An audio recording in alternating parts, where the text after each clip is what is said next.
Imagine you're 14, inside the largest machine ever built, when the ceiling explodes into a second sun.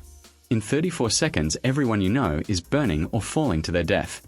You should be ashes, yet you crawl out soaked, untouched, and lock eyes with a man calmly brushing ash from his perfect suit while the world screams behind him. He smiles, nods once, and vanishes. That boy was real name, Werner Franz. For 77 years he stayed silent. 3 days before he died in 2014, he pressed record and finally named the men who murdered the sky. What you're about to hear is more explosive than hydrogen itself. May 6, 1937, 7:25 p.m. Lakehurst, New Jersey. The 803-foot Hindenburg, silver skin blazing with giant swastikas, drifted down from a stormy sky like a returning god. Crowds waved, cameras rolled, and radio man Herbert Morrison narrated the majestic landing, until the heavens caught fire. Then, in one heartbeat, the sky turned orange, and 34 seconds the Hindenburg became the world's most famous inferno. 35 died, 62 survived, and one 14-year-old boy walked out untouched, carrying a secret he would keep silent for 77 years.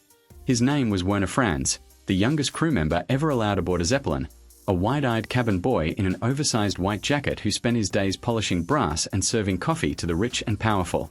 When he died in a quiet German hospital in August 2014 at the age of 92, the history books thought the final page of the Hindenburg story had been written.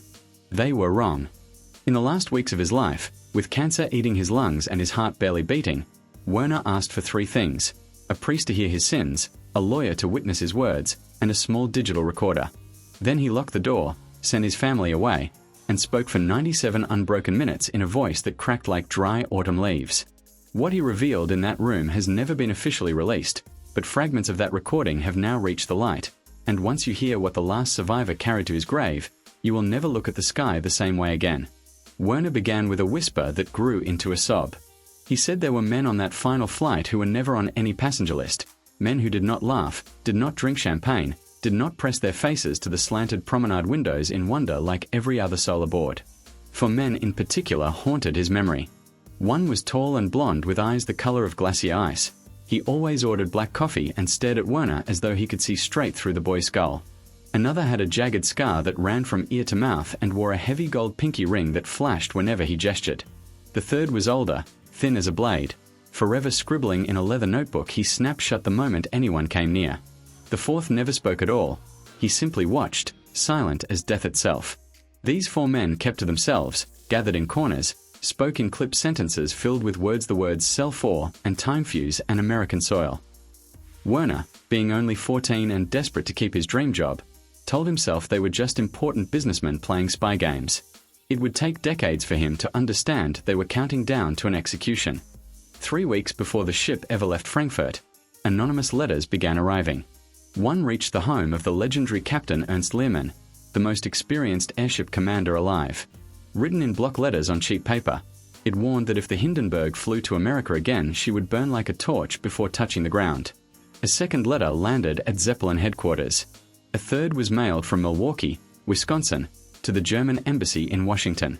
All 3 named the exact spot the fire would begin: gas cell number 4, upper rear, near the towering swastika fins. Security teams searched every suitcase, every trunk, even the grand piano that had been loaded for passenger entertainment. Sniffer dogs were brought in. Nothing was found. Yet Werner remembered something no official report ever mentioned. At 2 o'clock in the morning, long after passengers were asleep, 2 wooden crates marked spare parts were quietly wheeled up the gangway by the scarred man and the silent man themselves.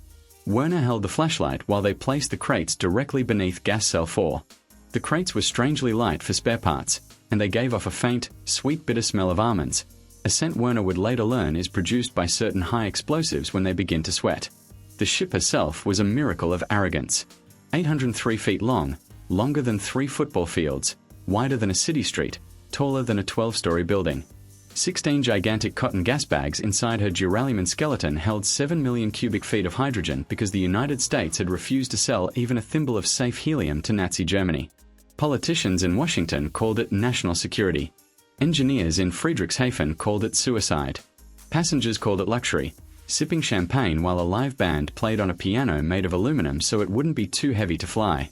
There was a dining room with white linen and crystal, a writing room, a smoking room sealed by airlock doors because German science had supposedly conquered fire itself.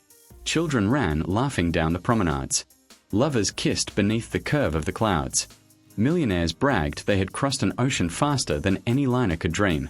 And beneath their feet, invisible and unspoken, 7 million cubic feet of the most explosive substance known to man waited for a single spark. May 6, 1937, started late.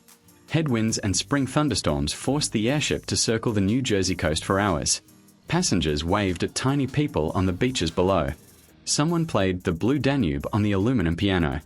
Werner ran trays of cake and coffee, his arms aching, his heart soaring because tomorrow he would finally see Coney Island. At 6:12 p.m., the storms broke and Lakehurst Tower radioed that the field was clear. The great ship turned west, engines dropping to a gentle purr. Blue static fire danced along the doped fabric skin, beautiful and harmless, something the crew had seen 100 times before. No one worried. At 7:21, the mooring lines dropped from 180 feet. Ground crew grabbed the ropes and began walking the giant down like a well-trained elephant. At 7:24, the tall blonde man looked at his gold pocket watch, snapped it shut with a soft, satisfied click, and whispered something to the scarred man that made him smile. At 7:25, the sky caught fire. It began with a flicker, a soft blue kiss near the upper tail fin, almost gentle. Then came a muffled pop, like someone clapping giant hands deep inside the ship. And then the sun was born on Earth. Hydrogen does not simply burn, it detonates. In 4 seconds, the entire rear third of the ship became a blowtorch hotter than the surface of the sun. In 8 seconds, the tail crashed to the ground while the nose shot skyward at a 45-degree angle, a dying animal trying to crawl back to heaven. In 12 seconds, molten aluminum rained in silver tears. Herbert Morrison's voice shattered across the radio waves. It's burst into flames. Get this, Charlie. Get out of the way, please. It's burning, bursting into flames, and it's falling on the mooring mast. Oh, the humanity and all the passengers screaming around here. Inside, the world ended in a roar. Passengers slid helplessly down walls that had become slides into hell.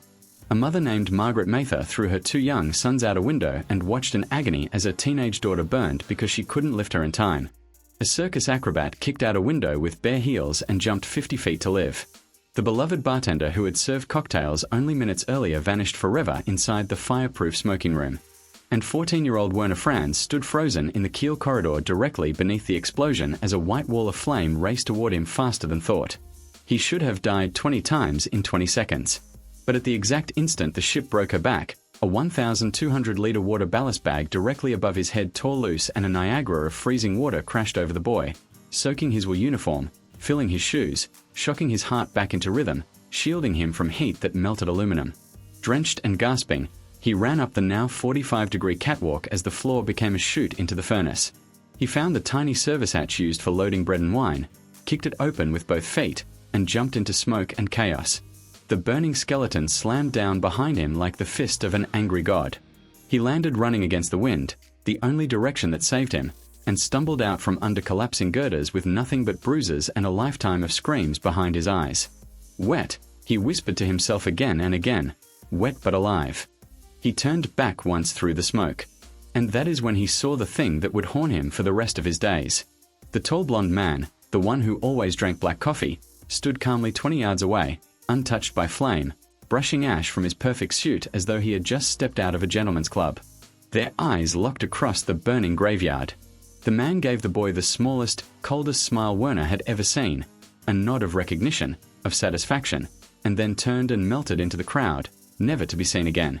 Within hours, before the ashes had even cooled, American and German investigators stood shoulder to shoulder and told the world it was nothing more than static electricity, an act of God, a tragic accident, case closed. Survivors who muttered about strange passengers were told they were suffering from shock and given sedatives. Crew members who mentioned late-night crates were quietly retired with fat pensions and polite warnings. 14-year-old Werner was flown home a hero, handed a new pocket watch to replace the one lost in the fire, and paid a visit by 2 very polite gentlemen in long black coats who explained that some memories are heavier than metals, that some memories can make new enemies, that it would be wiser for everyone if the boy kept his memories very, very light. And so he did. For 77 years he kept them light. Until the cancer came, and the priest, and the recorder. Until the night he could no longer carry the weight. Then, in that locked hospital room, He poured out everything. He spoke of the 4 men who smiled when the sky caught fire. He spoke of the crates that smelled of bitter almonds. He spoke of the letters that named the exact minute and the exact gas cell. He spoke of the tall blonde man who walked away untouched. And finally, with tears carving rivers down his ancient face, he spoke the sentence that still keeps historians and investigators awake at night. They wanted her to burn. Some wore German uniforms without rank. Some spoke perfect American English. Some wanted Hitler humiliated on the front page of every newspaper. Some wanted the helium ban to look justified forever.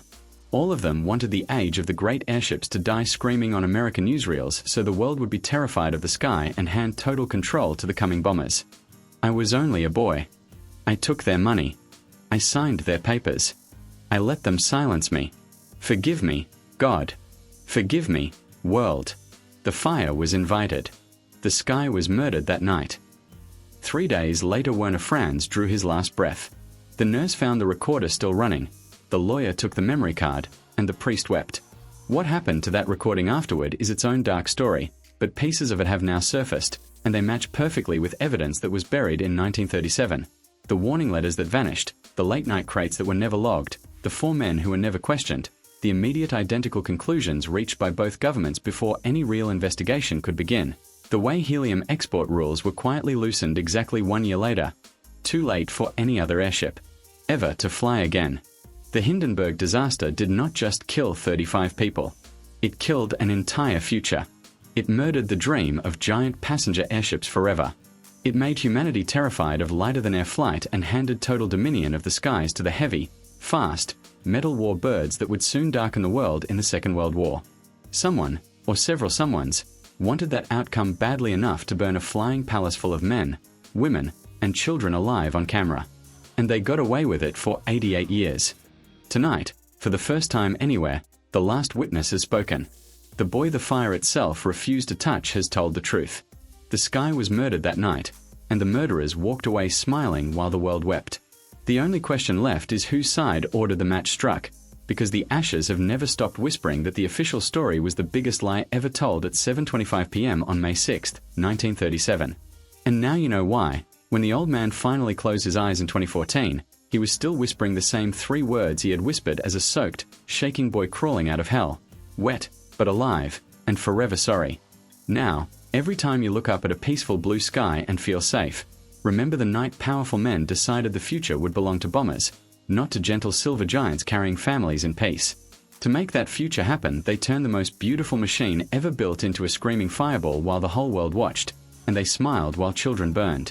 They got away with it for 88 years, until the boy the fire itself refused to touch carried their secret to the edge of the grave and finally screamed it into a recorder. The sky was murdered on May 6, 1937, and the murderers walked away nameless. But now you know they existed. Now you know they won. And the only question that still hangs in the smoke is the one Werner Franz died trying to ask. If they were willing to burn the heavens once to control tomorrow, what do you think they would burn today to keep that control? If this truth shook you, if it made your heart race and your skin crawl, then hit that subscribe button right now and turn on the bell, because we are only getting started. There are still forbidden recordings, sealed files, and living witnesses who are finally ready to talk, and the moment they do, you will hear it here first. The sky never forgets, and neither will we. Subscribe. The next secret is already waiting. Sleep well. Share your thoughts in the comments, and don't forget to like and subscribe for more dives into Hollywood's hidden history.